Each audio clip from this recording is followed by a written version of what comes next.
Dear one of the most beautiful aspects of the ultimate is that our approach is completely unselfish. It has to be unselfish, you see, because we recognize the boundless nature of every revelation we experience. We do not hope to experience revelations just for ourselves alone, as though we were a mind or consciousness separate from the universal consciousness. Rather, we know that our consciousness is universal and is the consciousness of everyone in existence. Thus we know that whatever is revealed during our contemplation can also be revealed in and as the consciousness of everyone who is open for this revelation. Someone has said, what blesses one blesses all. Well, now, when understood from the standpoint of the ultimate, this is a pretty good statement. Now, let us remind ourselves that the subject of this seminar is awareness of being. Now, we have spoken a great deal about that worst of all illusions called dualism. Now, we have said that birth is the original appearance of dualism. Now, the first illusion of birth is one of separateness. It is supposed to be a substance in form, separated first from the mother, and as the illusion continues, it seems to be separate or divided from everything around it.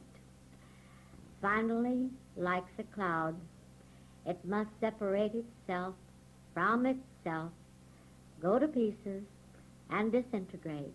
But this has absolutely nothing to do with the eternal, perfect, conscious awareness of your identity.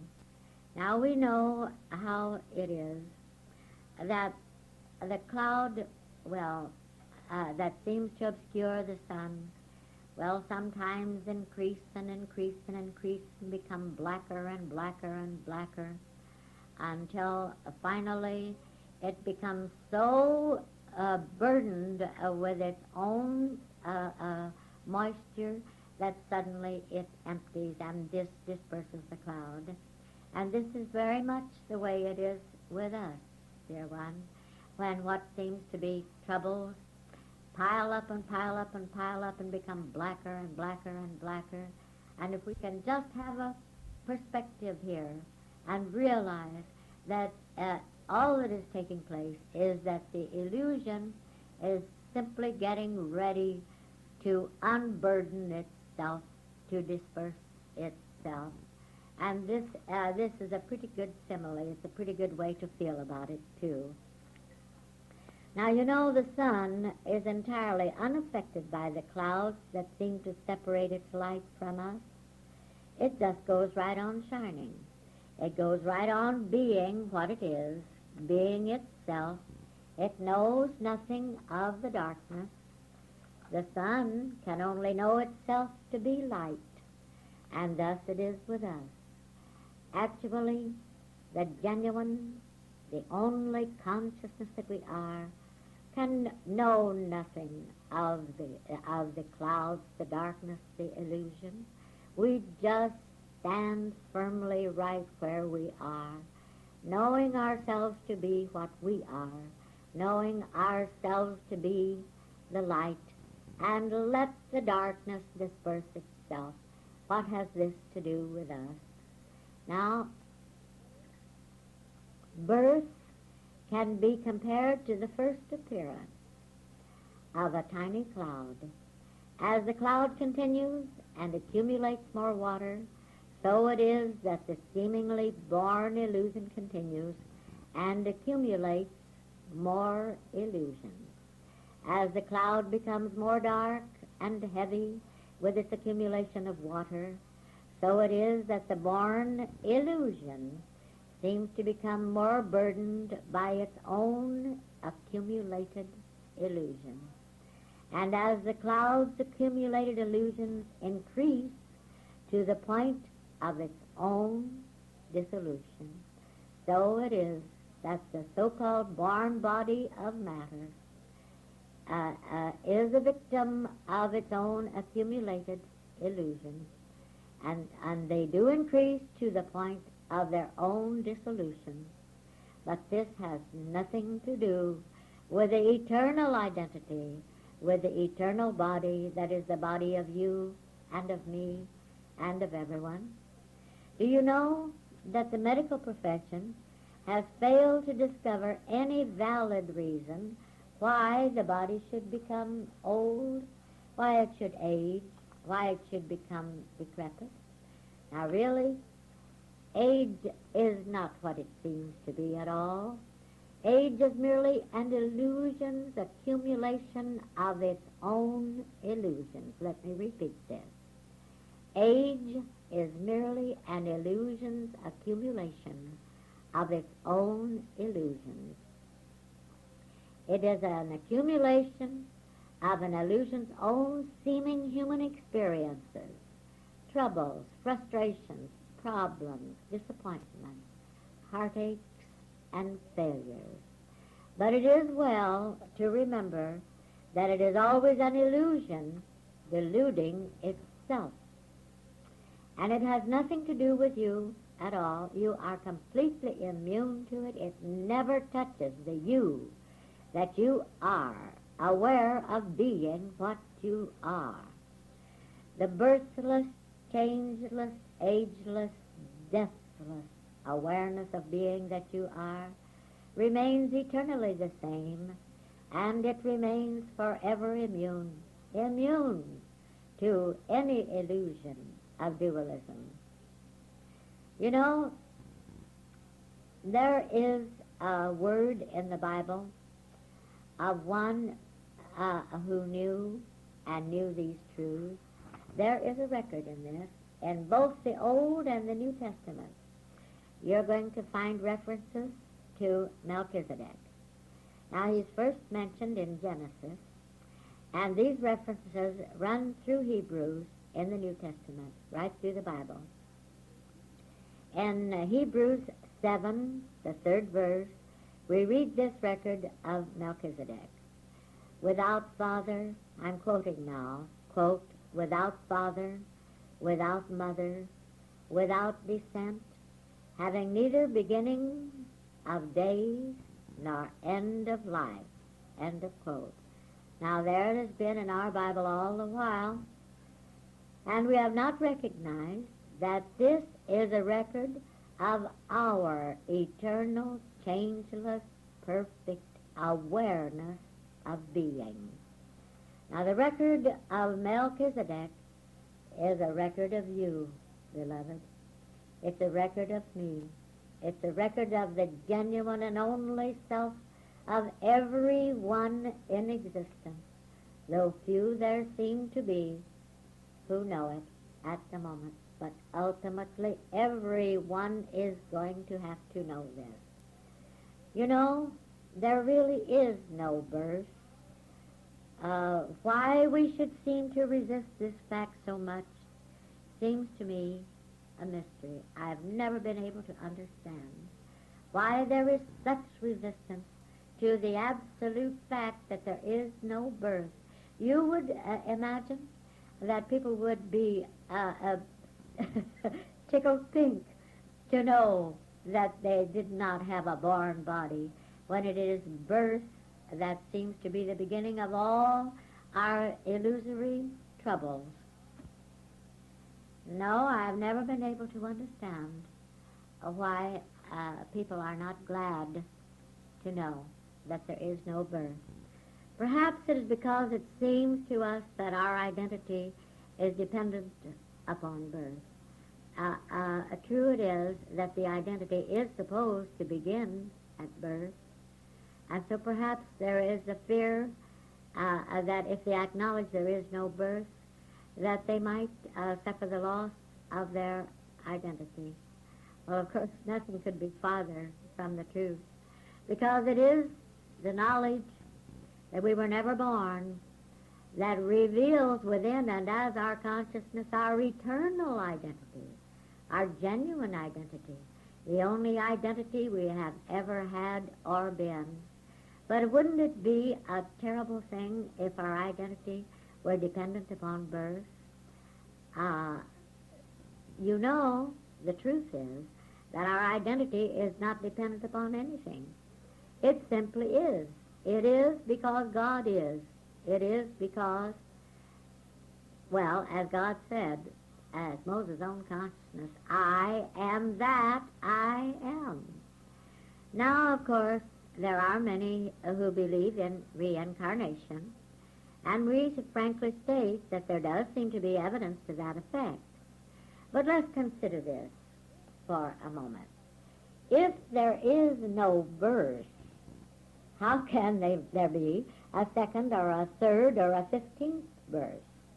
There's an explanation for this fallacious evidence of reincarnation, though, and I can readily understand why it would seem reasonable to the so-called human mind. For instance, perhaps you might have seemed to be immersed in a dream or even a nightmare last night. Now, perhaps tonight or tomorrow night or some other night, you might again seem to dream, to drop into a dream. Now, an illusion may delude itself again and again and again, but let us see why you are completely immune to any illusion or dream. Now, if you'll stop and consider for a moment, you'll realize that never were you in or involved in a night dream. Just as surely as the sun is immune and untouched by the darkest clouds, so it is that you were completely untouched by any seeming night dream or nightmare. Now, all the while, there you were, apparently asleep in your bed, while an illusion was dreaming that it was falling off a cliff or some other ridiculous thing. But that was not your body. Your body didn't have anything to do with that. Even your consciousness, your mind, had nothing to do with that. That illusory body that was in apparent danger was not your body. That illusory mind that seemed to be terrified was not the mind you are. Oh, no. Not one of those forms in the dream had any substance, any intelligence, any life. Not one of them could really act. Least of all could they act in any way that would be harmful to you. Now, whenever a night dream becomes a nightmare and gets bad enough, it is just at the point of dissolution. It's like the cloud we spoke about a moment ago, you know. The cloud that becomes so burdened with its own accumulations when it is right at the point of its own obliteration. But the main point to recognize here is that reincarnation, at the most, could only be an illusion, just as the dream, repeating its own delusions over and over again. Needless to say, there can be no law of karma. It would never occur to us that we should have to suffer or atone in another dream for something that we did that was wrong or seemed to do that was wrong in a dream or a nightmare a week or two before. And the so-called law of karma is just as ridiculous as that. It's nothing but an illusion anyway. Why should we have to pay for something that never happened? Not actually, and that we never really knew. You know, it is important to realize that any illusion is nothing of itself. Its forms are non-existent. Actually, there's no substance in these dream forms, and the form itself is non-existent. Its appearance of substance in form is non-existent. It's nothing. It never existed as either substance or form, and thus it could not be active. How could nothing be active? There can be no activity if there is nothing to act. So the illusory substance, the illusory form, the illusory activity are non-existent. They are nothing. They do not exist. Thus, an illusion actually is nothing. From nothing, thus, it came. To nothing, it remains, and to nothing, thus, it returns. This is a whole illusion of duality. Anything that presents a picture of separateness in any way is duality. Thus, it has to be illusion. Thus, it has to be nothing. Anything that is supposed to have beginning and ending is duality, illusion. Thus, it has to be nothing. Anything that appears to change is duality, illusion, nothing.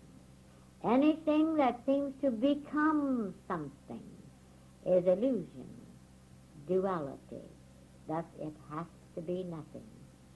Anything that is capable of being brought to an end is duality, illusion. Thus, it has to be and is nothing. If we were to be asked, what is the devil? What is evil? We could truly answer duality. And duality is illusion. Illusion is nothing, as we have just perceived. Thus, the devil, evil, is nothing. Now, do you see what we've been doing here? We have completely exposed and disposed of the entire illusion of dualism, the devil, nothing. Now that we have disposed of nothing, now that we see that nothing really is nothing, let us go on to a greater perception of the something that is here. For there is something here. Oh my, there is something here, and we know it. Well, what is this something that is here? Well, right here is life. This is irrefutable. You know you're alive. Well, then life is here. Life is the something that is here. Well, there is consciousness right here and now. You have to be conscious to know that you exist. You have to be conscious to know that you are here. Then consciousness is the something that is here. Now, there is mind or intelligence. If there were not mind here, if you were not intelligent, you would not be intelligent enough to hear or to understand a word of this truth. And best of all, there is love here. Oh, how great is the love that is here. Now let us further explore the something that we know to be here. As we said, there has to be something here, for there is no such thing as a vacuum in this entire universe. The something that is here is conscious awareness of being. This means conscious awareness of being life, conscious awareness of being mind or intelligence, conscious awareness of being love, conscious awareness of being consciousness itself. This is the something that is here. You know, this whole universe is God aware of being God. Everything in this universe is comprised of God aware of being God. Now, God knows what God is, whether God is aware of being a tree, a flower, a plant, a fish, a bird, or you or me. Still, it is all God, consciousness, aware of being what God is. And it is in this way that everything in existence knows what it is. Nothing knows what it is as a separate entity or identity. Yet everything in existence knows what it is because it is God, the infinite all-consciousness, aware of being itself, but aware of being itself as that. Now, let me give you a little example of just what we're speaking about here. When I gave a class in Atlanta not long ago, in the midst of the class, a woman who is a good, enlightened student suddenly burst out. It was a spontaneous expression, saying that what I had said about this particular truth was true.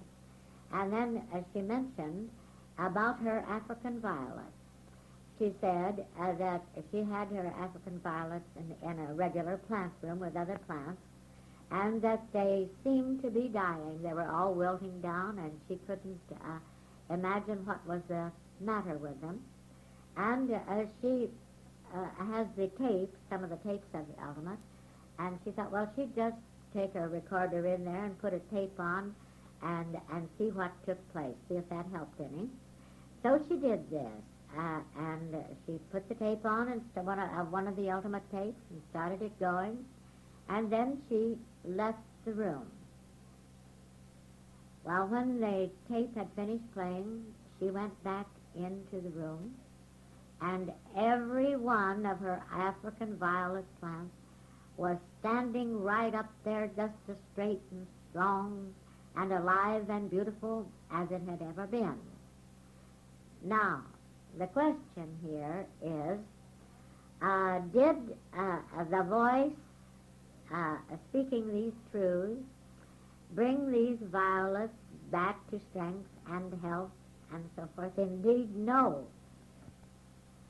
You see, because God, infinite consciousness, awareness of being, was and is the very substance, the form, and the activity of those violets, they had never actually wilted or weakened, and they could not possibly die, you see, or imagine themselves to be dying.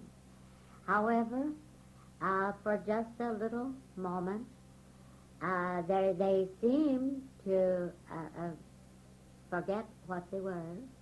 They seemed to be deluded in some way into the illusion that they were material, that they began and that necessarily they must end. But when this truth was so powerfully apparent in this room, why the God consciousness that was the very substance of those African violets became all that was apparent. It was always there. It didn't have to begin to be there, you understand, this God consciousness. But the truth was so powerful that the genuine, the eternal, the only substance, life, intelligence, was all that was apparent there. Now, this is what took place when Jesus took the three disciples up to the Mount of Transfiguration, you remember. And the God consciousness was so powerful, the God awareness of being was so, so apparent there, that the bodies of Moses and Elijah, who were supposed to have been buried ages before, why, these bodies were apparent to the disciples. You see, it's the same thing. It wasn't any words of Jesus that made those bodies apparent to the disciples. Actually, it was the Word, not words, the Word, which is the truth itself. The Word is awareness of being. The Word is the truth that knows itself to be true. Truth actually is mind knowing itself to be. You see, these African violets simply recognize themselves to be the truths that they were hearing. And naturally they couldn't be separated from the consciousness of the truths that were being spoken and that they were hearing, because they were the very same consciousness that was and is this truth. You know, we've had this very same experience with cut flowers, too. I have mentioned before about the cut flowers, supposed to be cut flowers, in New York City, that just lasted and lasted and lasted and were as fresh as ever. And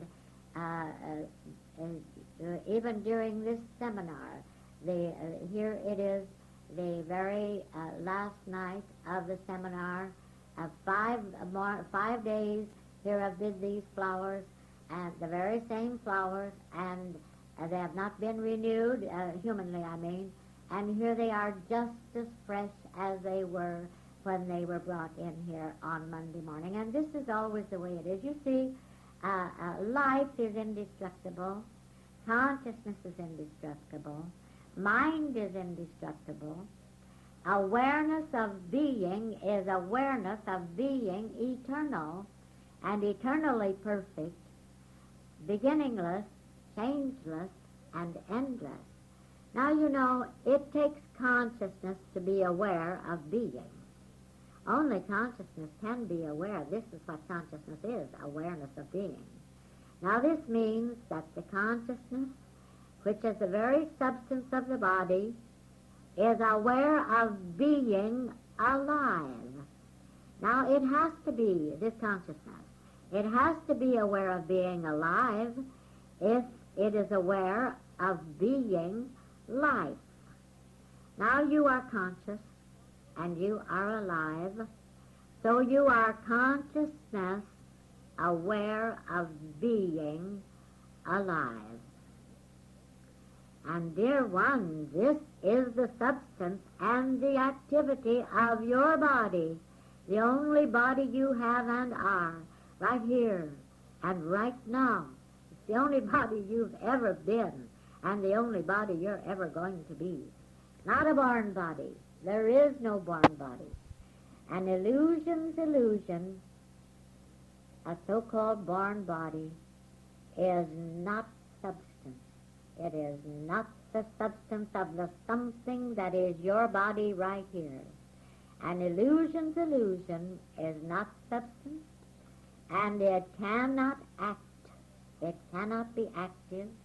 It is not alive, and it is not aware of being alive. Do you know that in order to be alive, you have to be aware of being alive? You have to be conscious of being alive in order to be alive. Now remember, an illusion is nothing, but you are substance. You are life. You are activity. But this is not all. The most important of all of this is that you are aware of being alive. You are aware of being intelligent. You are aware of being conscious.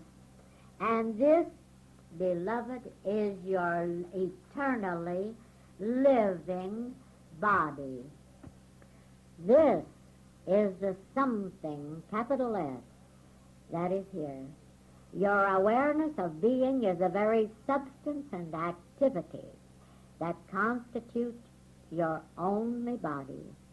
Do you know that the activity of your body is the activity of your consciousness aware of being the body? This is the body of light, and make no mistake about it, this body of light is visible. It is visible. It can be seen. In fact, it has been seen countless times. Again and again and again it has been seen. It is seen when the vision is a one, indivisible, infinite vision. It is seen when the eye is single. The single eye is the one and only vision that actually sees anything. There are two of the most revealing statements pertaining to the body of light in our Bible. They have been repeatedly quoted and read, but their deep spiritual significance seems to have been largely overlooked. Now, here are these statements, and I'm quoting now, quote, "The light of the body is the eye. If therefore thine eye be single, thy whole body shall be full of light. But if thine eye be evil," out of quote, double, end of out of quote, "thy whole body shall be full of darkness. If therefore the light that is in thee be darkness, how great is that darkness?" Now this is Matthew 6, the 22nd and 23rd verse. Oh yes, the light of the body is the eye. Yes, this means the substance that constitutes the body is the very same substance, consciousness, that sees the body of light. The substance that constitutes the body is this very same awareness of being that is aware of being the body of light. It is consciousness that is aware of the body, and it is consciousness that is the substance of the body. It is the very same consciousness that is aware of being the body. And this, beloved, is you. This is your awareness of being. Don't you see? Your awareness of being, your awareness of existing, your awareness of being what you are is the very substance that constitutes your body, and your body of light is your only body. Thus, you see, your very consciousness, your awareness of being, is the substance and the form of the body. And of course, you know, we're talking about the body of light. The life, or the activity of the body, is your awareness of being in the constant act of perceiving itself. I'd better say that again. The life activity of the body is your awareness of being in the constant act of perceiving itself. In other words, consciousness has to be active in order to perceive itself. Well, you can't be conscious of anything without the consciousness being active, you know. But the activity of consciousness, or self-perception, is life itself. Life is that which lights the body, for life is light. Every body that is alive is a body of light. When thine eye is single, thy whole body shall be perceived to be comprised of light, of consciousness. The single eye is the single or one awareness of being. When you are seeing with the vision of the single eye, you are seeing as the one awareness of being. Oh, as we've said so often, vision is conscious perception. Vision is conscious awareness. If you were not conscious, you would see nothing. You know this. It is consciousness that sees. But our necessity is to see with and as the single vision, the vision of the one infinite all awareness of being. Now, many of you have seen and do see the light that exists as all substance. You know, all substance is light, no matter whether it's the substance of a grain of sand or a tree or a flower or a bird or your body or mine. All substance is light. I know this to be true. Now, some of you have not quite perceived this substance of light in its completeness, but most of you have seen something. You describe it as an outline of light around the form. Well, it's wonderful that you see that, because you see this too is illumination, and you're not going to limit yourself by saying that you are not illumined. But there is this point I would like to make. As your consciousness, and now I mean your single awareness of being, grows more clear, the seeming darkness within the outline of light just disappears. It does. It just seems to dissolve.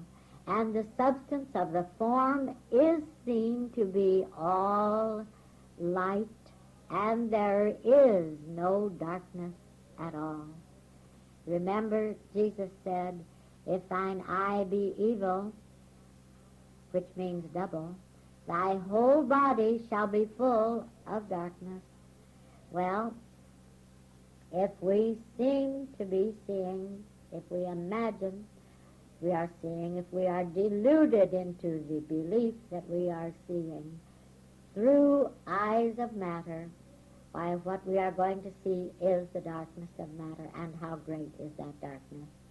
Now, we have discovered that the only devil, the only evil there seems to be is dualism, or double seeing.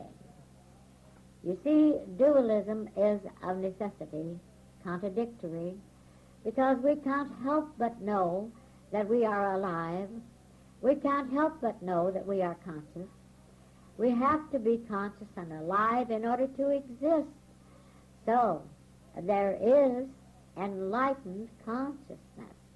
There is enlightened conscious awareness of being right here, as each and every one of us, you see. A double vision would be contradictory. That would one vision would contradict another. Seeming to see light and seeming to see darkness at the same time is not really vision. But here is the contradiction. Despite the fact that enlightened consciousness is our own awareness of existing, there does seem to be this other dark, separated existence. Now, the further contradiction is that there is a born body with born eyes of matter that can see both light and darkness. And so-called born eyes of matter don't see anything, because there are no born eyes of matter. Glory be, right here in the midst of what appears to be the greatest darkness, there is the light. There is the vision infinite, beginningless, changeless, endless. There is our consciousness that we exist, and this consciousness is the light, and this consciousness is our complete vision. This consciousness of existing is the body that is all light through, and oh, beloved one, it is right here. It is right here. It's the only body that is here. And it is right here, and it is right now. So, despite the so-called eye that is evil, dual, divided, double, the single eye is here as your own consciousness of existing. And this is the substance, and this is the activity of the body of light. Now, let's consider the last statement of this quotation. You know, Jesus said that if the eye or the consciousness was dual, evil, the whole substance of the body would be full of darkness. Indeed, this is true. The illusory concept of body does seem to be a form filled with solid, dark, material substance. But then, Jesus says, if the light that is in thee be darkness, how great is that darkness? Oh, yes. The light is already in you, you see, because the light is your consciousness of existing. No wonder Jesus said, if the light that is in thee seem to be dark, how great is the darkness. But Jesus knew that the light is already in you, because the light exists as you. It exists as your very consciousness, your very awareness of existing. And if this conscious awareness of being, the light, is not recognized and is not accepted, how dense, how dark, how ignorant you are of what you genuinely, eternally, immutably are.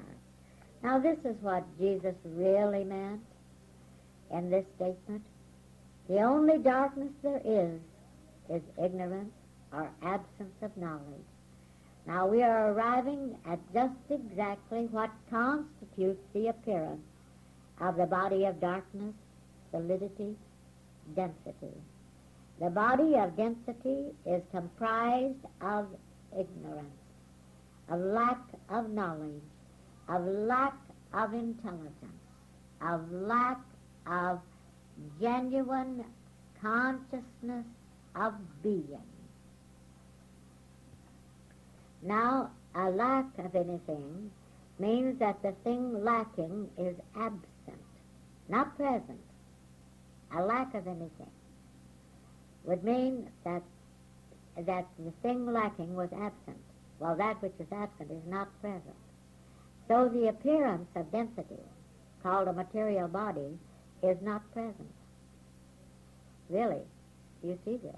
It is nothing. It is the absence of the something which is everything. The something is here. Therefore, that which seems to be darkness is absent. It's not present. No, the something is here. If this something were not here, we would not be conscious, and we would not be alive. So the something that does exist is here. Thus, the absence of the something that is here means nothing. Here again we have come to the nothingness of the illusion of darkness, of density, of a material body. Now from this you can perceive the completely false nature of the density that appears to be here as the body. It just is not here. It isn't here. It doesn't exist. But the body of light is here, and it is the only body that is here right now.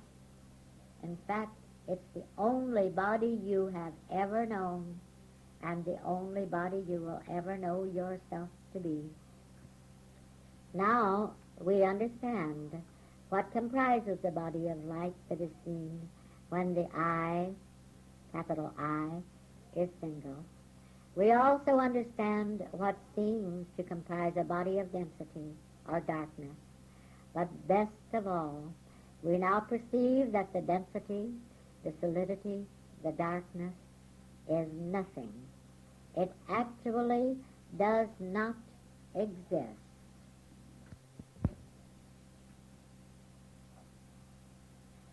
Now let us discuss an aspect of our being that is of tremendous importance to all of us. Now this aspect of our being is especially important to me because I have had to see so much pertaining to this one aspect of being, and this is vision. Now let us discuss vision. You know, one reason why this subject of vision is so important is that we depend so much upon what we see to inform us as to that which really does exist. Now we seem to see density. Yes, we seem to see through a glass darkly, as it says in the Bible. But when we are seeing density, darkness, solidity, I can assure you that we are not seeing anything at all. This is the end of Side 1. Please turn the cassette over for Side 2.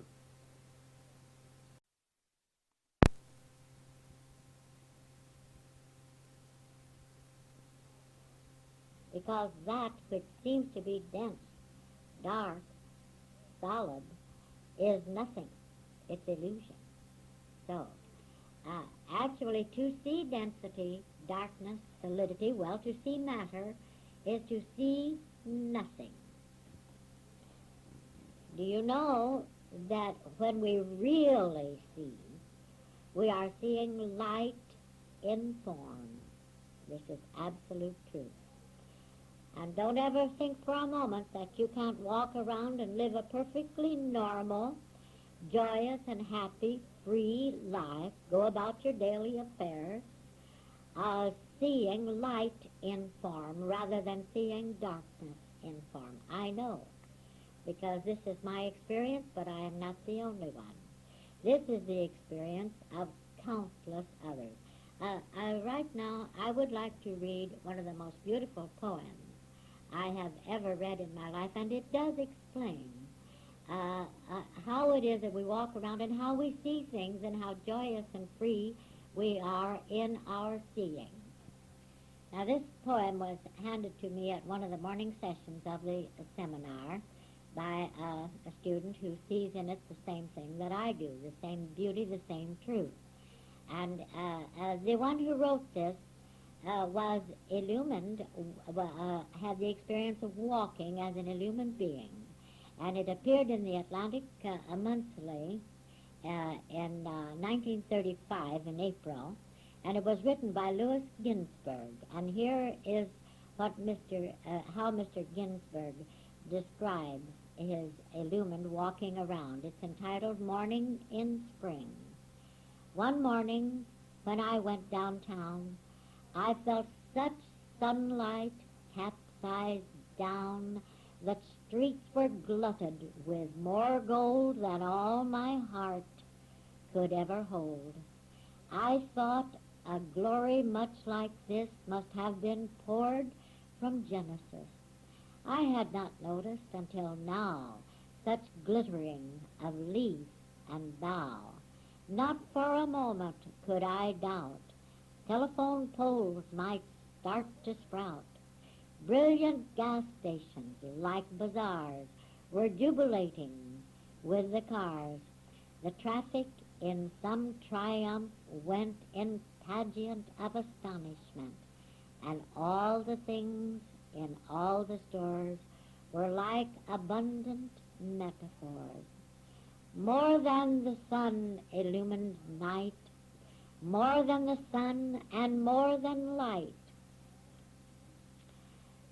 seeped on the avenue a wonder that everything grew porous under. Houses and people, trees and I, replied to each as earth to sky. I felt all objects linked and set as in a vast transparent net.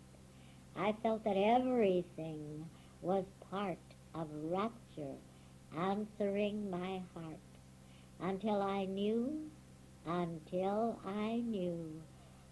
was the world I wandered through. End of quote. Now, isn't this beautiful? How could I have described the beauty of walking as an illumined being in words so beautiful as this?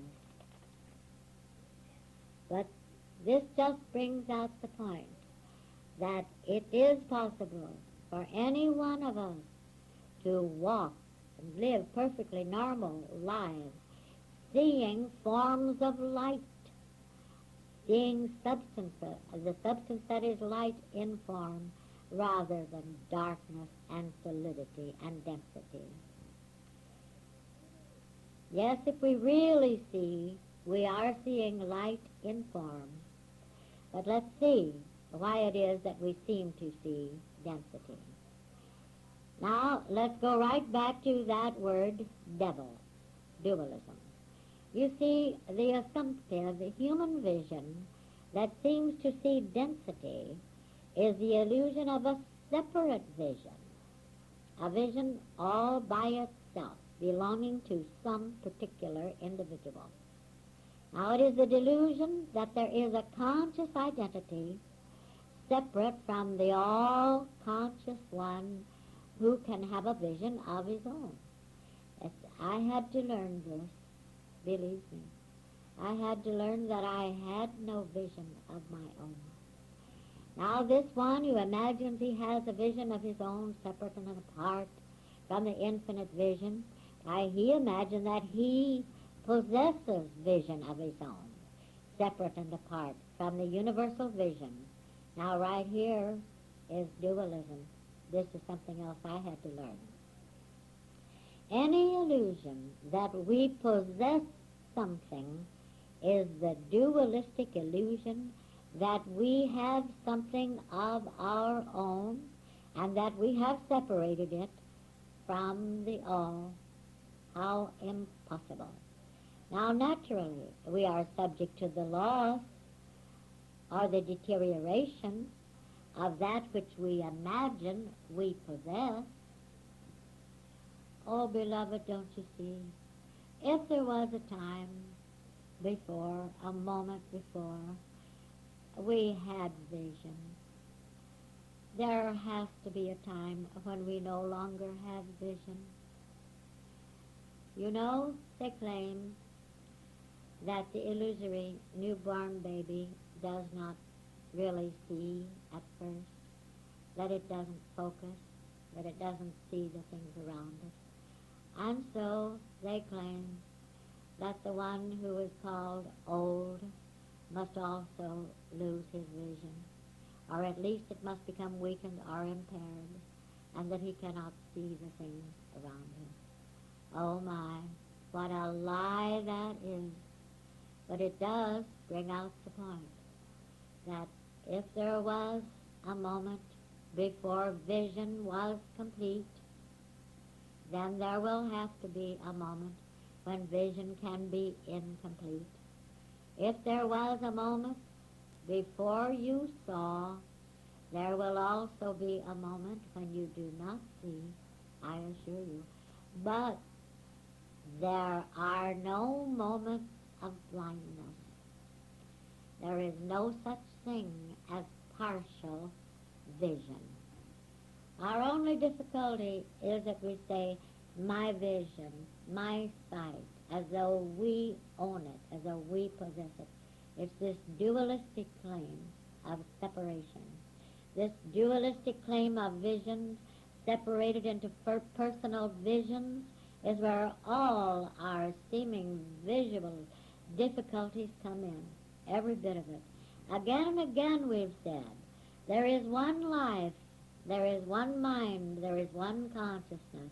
Now why can't we say, there is one vision?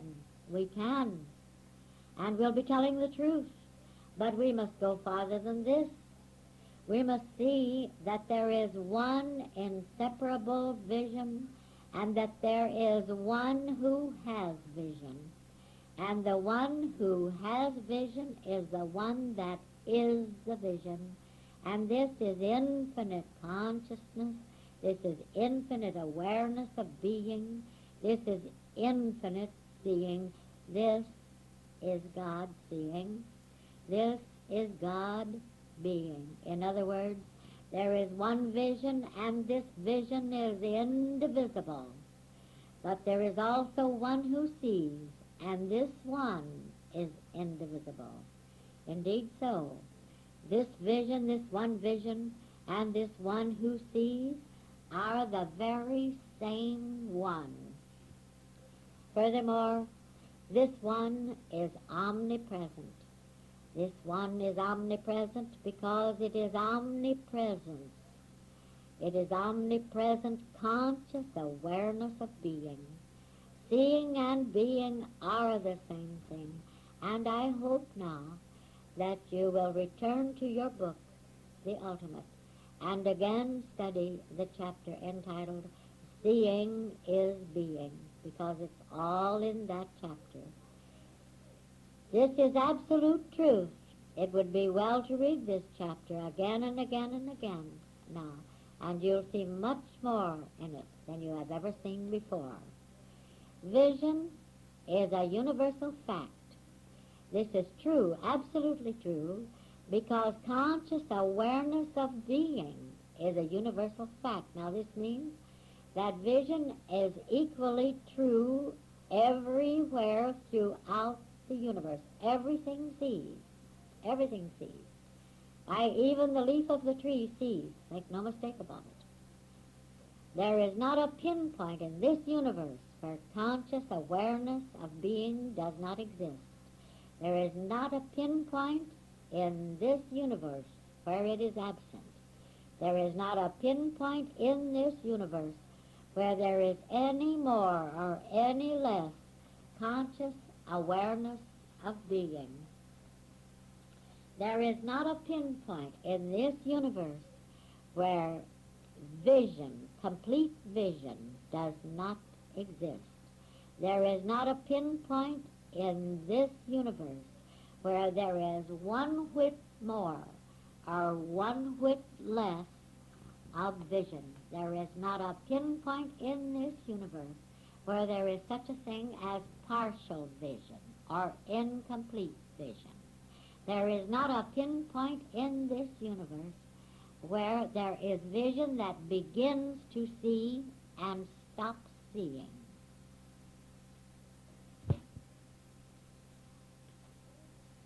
Now, there is another aspect of vision that it is well to consider. Vision is an activity. Seeing is an active experience, you see. It's consciousness in action. Vision is the activity of conscious mind in action. Vision is conscious mind in the act of distinguishing one or more aspects of itself. Let me repeat this. Vision is conscious mind in the act of distinguishing one or more aspects of itself. It is mind that makes the distinction, but it is consciousness that is aware of the distinction. There is never mind, there is never any more or any less conscious mind. There is never any more or any less vision. And bear in mind now, all of the while, that vision is universal, indivisible, inseparable. Do you imagine that you see only with your eyes? That it is only the eyes that see? Do not be deceived. Your whole body sees. The physicists are discovering this to be true, too. But that isn't all. We may go into this later, but you're going to discover that you see from everywhere. Wherever you are conscious, you are seeing right there. Now, conscious mind is never incomplete. How could it be? The act of seeing is one of viewing or contemplating existence. There is no strain involved in viewing or seeing. Is there a strain involved in being conscious? There is no, and all we need in order to see is to be conscious. There is no effort involved in seeing, not the least. Is it a strain or an effort to make a distinction or to distinguish between a bird and a flower? Conscious mind does not exhaust or deplete itself by being active. Sometimes it is said that the eye admits too much light, and this is supposed to darken the vision. Well, how can light darken anything? How can there be too much light? How can light blur or conceal outlines? This is absolutely ridiculous. You cannot make a separation between the specific identity, seeing, and the infinite identity, seeing. The so-called human vision is capable of seeing that which is in the immediate area of the vision. It's supposed to, you see. But the infinite identity is capable of seeing everywhere simultaneously. This is what I meant when I said you see from everywhere. Yet this infinite identity is the same vision, the same identity seeing, and as the specific one that's right here seeing. There's no separation in identity. Now, the specific vision has to be just as perfect as is the infinite vision, because the specific vision is the infinite vision, even as the infinite vision is the specific vision. But there is one thing that I must tell you about this thing of vision. When you realize that you do not possess vision of your own, but that your seeing is the infinite conscious vision seeing, why, beloved one, there is all the power of infinite intelligence, infinite mind, infinite consciousness, God. There is all this power in your seeing. How then can you fail to see, and to see completely, and to see perfectly? Now, to see with clarity means to perceive clearly. This is a mental activity, you see, and the activity of conscious mind is evident as that aspect of existence called vision. How can the vision I am be blurred when the conscious mind I am is clear? The only clarification that even seems necessary is that I be clearly conscious. Oh yes, there's just one thing that sees. Consciousness is that which sees, and consciousness is all that does see. There's but one consciousness, and this is God being conscious. Thus the only consciousness that sees is perfect consciousness, seeing perfectly and seeing perfection. Consequently, the only vision is perfect vision. There is no vision that is not perfect vision. Now, I would like to read a poem that came out in the February 1963 Word, entitled Perception Infinite. I wish to read this right now because it has been of so much help to so many who seem to have trouble with vision. If there are eyes with which to see, the substance of these eyes must be the vision infinite. If there are ears with which to hear, the substance of the very ear is hearing infinite. Oh, eyes do see, and ears do hear, yet not the way it doth appear, but, being infinite, the seeing eye, the hearing ear, must ever be the heavenly clear perception infinite. Now, as it is brought out in that little poem, the very substance of the eye is consciousness perceiving. Now, let's discuss the eyes themselves. What is the substance of the eyes? Well, did you know that now the physicists have concluded that we see, as I said a moment ago, with the entire body as well as with the eye? Well, they're coming closer. Now let's see what are the universal facts behind that which the physicists are just beginning to realize. Now we know that the substance of the body is consciousness. We know that this substance is consciousness or conscious awareness of being. Now we realize that vision also is consciousness, perceiving, or aware of being. So the substance of the eye is the very same essence. The substance of the eye is your own awareness of being. Of course, we understand that vision is one aspect of your infinite consciousness, as hearing is one aspect of your infinite consciousness. There are innumerable aspects of the infinite awareness of being that you are and that I am. And one aspect is just as important as is the other. But there is no such thing as an aspect of infinite consciousness that begins, that changes, that weakens, that deteriorates, or that comes to an end. And this is true of vision.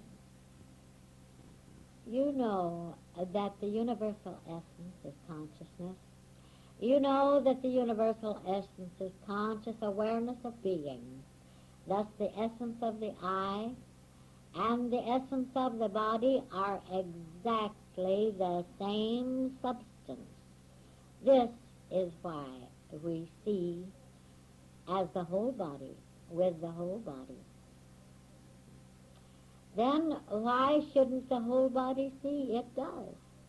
The whole body is conscious, isn't it?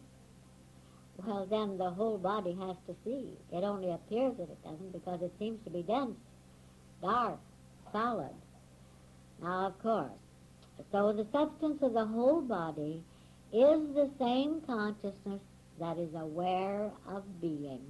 The consciousness that is aware of seeing now is the consciousness that is aware of being, of existing. The consciousness that is aware of being is the very same consciousness that is aware of seeing. The consciousness that you exist at all is the very same consciousness that is aware of seeing. Well, can't you see now how the whole body has to see? But it is well to realize that vision, as I said before, vision is but one aspect of consciousness. Although consciousness is indivisible, it does exist as various aspects of itself. Now you might ask, well, why should there be so many, or to be innumerable aspects of consciousness? Well, because this is a complete universe. And every aspect of this universe is absolutely necessary to its completeness. It would be a terrible thing if there were only one aspect of God. If there, for instance, were only, suppose, as I said before, suppose there was only one thing existing. Suppose that trees were all there were. Well, it would be pretty dull, wouldn't it? And certain it is. That wouldn't be very interesting. But each aspect of consciousness is necessary to the completeness, which is conscious completeness. But vision is one aspect, and the eyes are constituted primarily of this aspect called vision, which is actually complete awareness of being or consciousness. Now, hearing, too, is a specific aspect of this same inseparable awareness of being. Every activity of the body is a specific aspect of this same awareness of being.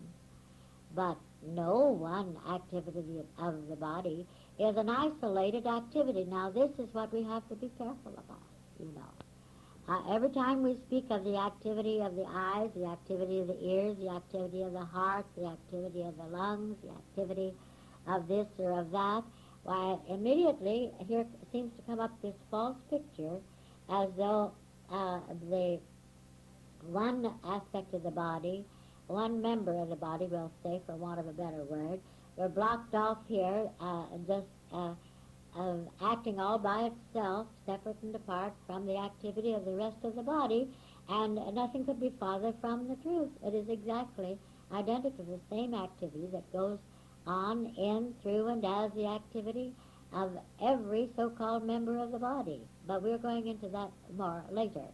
But no one activity of the body is isolated activity. It can't be. There's nothing to separate it, you see. For instance, you see and you hear simultaneously. You know that you can hear, you can see, and you can speak all in the same moment. Now, why is this? Why, it is true because it is one consciousness seeing and hearing and speaking even. Now, you may see, hear, walk, talk, etc. simultaneously for this very same reason. It is all the same consciousness, and it is all identically the same consciousness in action. Now, we have said, of course, that vision is but one aspect of the body. Well, as you know, in the ultimate, we approach everything from the standpoint of the universe itself, because in this approach, it impersonalizes everything, and it must be an impersonal approach. So let's get back to the universe again, and let's perceive what it means to be a specific aspect of the whole, and yet to be inseparable from the whole. Let us speak of the body of the universe. Now we can realize that there are innumerable aspects of the universal body. Now let's realize that each one of us is the body of the universe. Now I know this is one of the most difficult of all things to perceive, but your consciousness is an indivisible consciousness. Your consciousness is equally present throughout the universe. Now bear this in mind. If necessary, you might recall our example, which is the best I have ever found so far, of the numerous lights in the room. The light in each globe is specifically that light, yet the light in the room is one light, and this is not all. The light of any one globe fills the room. If all the other lights were turned off excepting one light, yet the light from that light, that one lamp, would fill the room. Now there may be globes in that room, light globes of all different sizes and shapes and even colors, but still the light is the same. So now you can compare the light that you are, that is the light that is the universe. Compare this with the light of any one lamp in the room that fills the room. That is the light that fills the room. So let us consider that the universe is a body. It is, because it's a strange thing. It's a paradoxical thing. But the universe is the body of God. Now make no mistake about this. There is no circumference to this body. There is no outside to it. There's nowhere where this body of God begins and where the body of God ends. There's no boundary line around it at all. But at the same time, the universe is the body of God. But God is consciousness. God is your consciousness and mine. And God does not, the consciousness that is God, does not divide itself into little consciousnesses. Consciousness is exactly the same consciousness, whether it appears as the body of a star or a planet or a grain of sand, or as your body or as mine. But this universe is a body without a circumference. Now, because each one of us is consciousness, and because consciousness is indivisible and immeasurable in terms of time or space, then the consciousness of each one of us fills the universe. I mean by this that the consciousness of each one of us is the consciousness that is equally present throughout it as the universe. Now, let us realize that the consciousness of each one of us then is the body of the universe. Now let us perceive that each one of us is the universal consciousness or awareness of being. Now within and as this universal consciousness there are innumerable aspects. Just the same as, if you remember, we said that within and as the consciousness that is God, there are innumerable aspects of God, God itself. All right, within this universal consciousness, that is your universal body, there are innumerable aspects of your consciousness. And the body of you and the body of me is but one aspect of our universal body, or of our universal consciousness. Now right here, we must listen, or we must speak, as the full open consciousness we know ourselves to be, without a boundary line anywhere, limitless, unconfined, uncontained. Now the complete power of this universe exists in and as every aspect of itself. The complete power of this universe exists as this body right here, your body, right here and right now. This is your body of light, and you don't have two bodies, you have just one.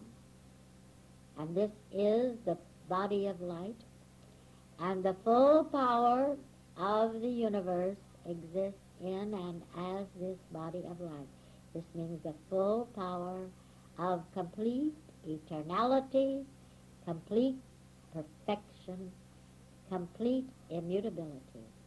Now the full power of the universe exists as every aspect of this body, every aspect of this body right here. Not only does the full power of the universe exist as this body right here, but it also exists as every aspect of this body. Now the full power of the universe exists as the aspect of this body called eyes or vision. The full power of the universe exists as the aspect of this body called ears or hearing. Oh, they're not what they appear to be, don't you see? They are not born eyes and born ears of matter. The very substance, essence of these ears and these eyes is the full power of the infinite consciousness, the all-hearing ear, the all-seeing eye. Oh, the full and complete power of the universe exists as every aspect of this body. And it doesn't make any difference if these aspects be called head, heart, lungs, or whatever. The full power of the universe exists as the presence of each so-called cell, organ, or member of this bodily aspect of the all. And that's all this is, you know. It is only a bodily aspect of the infinite body. Now let us perceive that our universal conscious awareness of being is present in and as the body, and as every aspect of the body.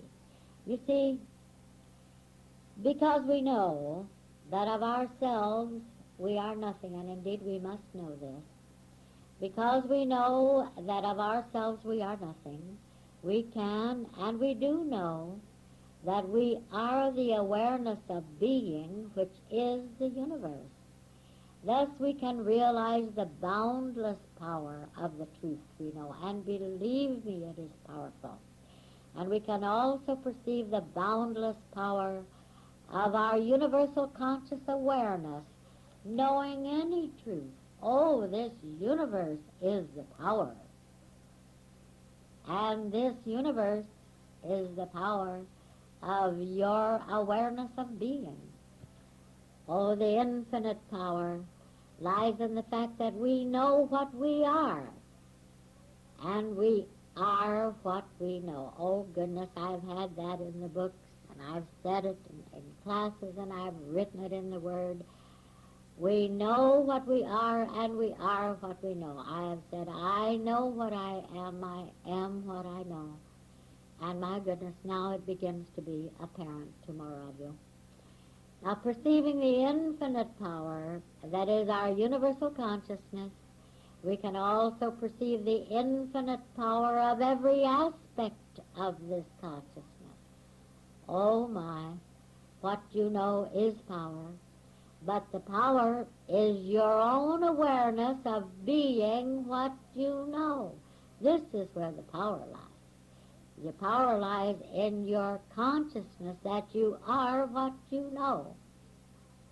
Now we know that this is a completely perfect universe. You know, we know that God is the universe, and it's inconceivable to even consider God to be imperfect in any way. So we're aware of the fact that this is a completely perfect universe. So complete perfection, then, is a universal fact. Now, a universal fact means that this fact is present equally, and it's present equally everywhere, throughout, and as all of the substance, all of the activity that comprises this universe. Now, your consciousness is present equally everywhere, no matter whether your attention is focused on a pinpoint or upon a star. The full, complete power of your consciousness exists wherever your attention is focused. Let me say this again. The full and complete power of your universal consciousness exists wherever your attention is focused. It was always present right wherever your attention is focused. It doesn't begin to be present, you know, where you're at, just because you suddenly focus your attention at some given point. It was always present there. But when your attention is focused there, you are aware of being the power at that point. But right now, suppose for some reason that the tip of your finger seemed to be imperfect, swollen, etc. Now, you don't need to give a treatment to the tip of your finger. Neither do you deliberately focus your attention upon the tip of your finger. But if the tip of this finger seems to be in trouble, your attention is going to be called to it or be drawn to where the trouble seems to be. Now, the seeming trouble has only served as a signal. That's all. It has served as a signal drawing your attention to the tip of your finger. But your consciousness certainly is not confined to that little area where the tip of the finger is. Now, here is our point. The whole power of the universal, complete awareness of perfection you are is present as the tip of that finger. And because something has happened that has been a signal that has drawn your attention to the tip of the finger, you are aware at that point of being the whole power of the universal perfection. And you are the presence of this perfection at the point of the tip of this finger. And there is no other presence. There's nothing else present there. But your awareness of being the universal perfection without interruption, that you are. Thus, the universal perfect fact is evidenced as the perfection of that fingertip or that aspect of your body, called a fingertip. Now, your awareness of being complete perfection is perceived to be present as that specific aspect of the body. And you know, this is all there is to what we used to call healing.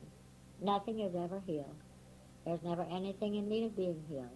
But it is in this way that you can perceive that the full power of your universal awareness of being perfection is present as that aspect of your being called a fingertip, a tooth, a heart, a cell, a liver, a lung, or whatever. It doesn't make any difference what names they give to these aspects.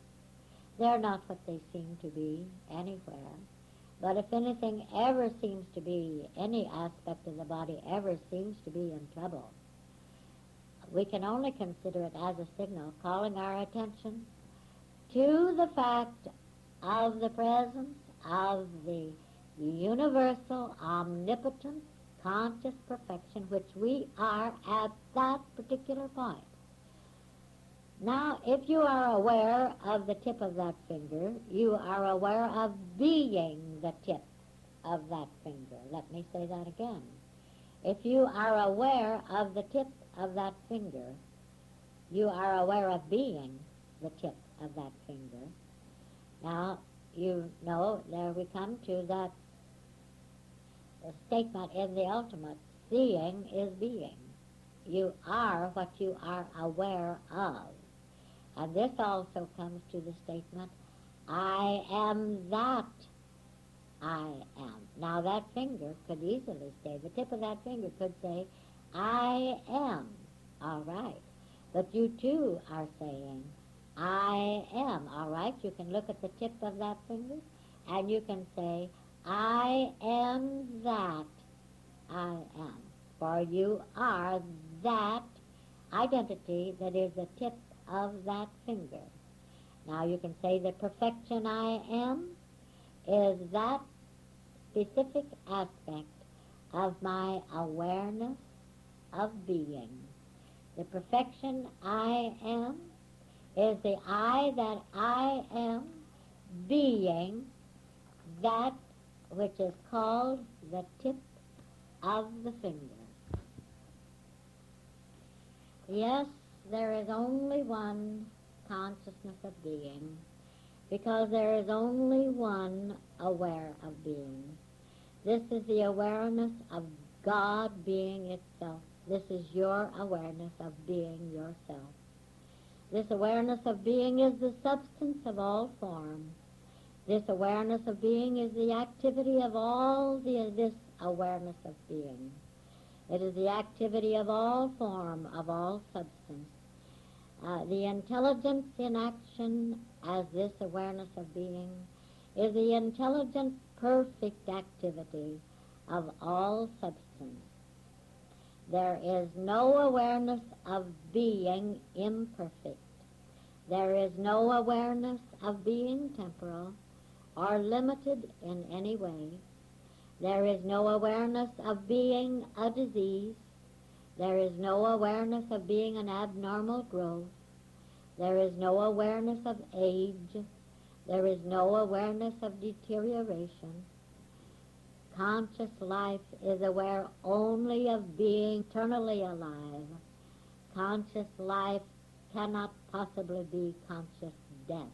Death is not consciousness. Conscious life is aware of being eternal, changeless, and forever perfect. There is no awareness of a life that begins, birth, and there is no awareness of a life that ends as death. Now you can say, I am conscious of being ageless, eternal. I am conscious of being immutable. I am conscious of being infinite grace. I am conscious of being infinite strength. I am conscious of being infinite freedom. I am conscious of being infinite, intelligent omni-action. I am conscious of being infinite, immutable, eternal perfection. I evidence just what I know myself to be and nothing else. I evidence just what I know myself to be as my body, as my activity, as my entire life and experience.